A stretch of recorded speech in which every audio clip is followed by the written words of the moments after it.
എല്ലാ നാട്ടിലുള്ള എല്ലാവരെയും സംരക്ഷിക്കേണ്ട ബാധ്യത എനിക്കില്ല. എനിക്കെന്റെ വനിതാ ലീഗിനേ ഉള്ളൂ. അസത്യം കാണുന്നവർ തുറന്നു പറയണം. അതാണ് ഇസ്ലാമിലെ തത്വം. ഇസ്ലാമിലെ ഏറ്റവും പഠിപ്പിച്ച എല്ലാ സൂറത്തിലും ഞാൻ ആരെയും പഠിപ്പിക്കേണ്ടിയില്ല.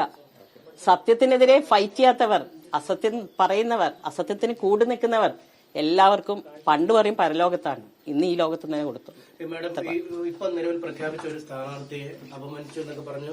ഒരിക്കലും അടിയിലെല്ലാം മാഡത്തിന്റെ പേരാണ് ഇങ്ങനെ വന്നോട്ടെ. വസ്തുത വസ്തുത എന്ന് വെച്ചാൽ അവര് പറയട്ടെ. എന്നാൽ അവരെ വളർത്തിക്കൊണ്ടുവന്നത് ആരാണ്? അവര് ദളിത് സ്ത്രീയായിട്ടാ വന്നത്, ദളിത് ലീഗിലൂടെയാ വന്നത്. അവരെ ദേശീയ നേതൃത്വത്തിലേക്ക് എടുത്തതാരാണ്? എന്റെ കയ്യിൽ എല്ലാ വോയിസ് റെക്കോർഡും ഉണ്ട്. ദേശീയ കൌൺസിലിലേക്ക് അവരെ കൊണ്ടുവരാനായി ശക്തമായി വാദിച്ചതാരാണ്?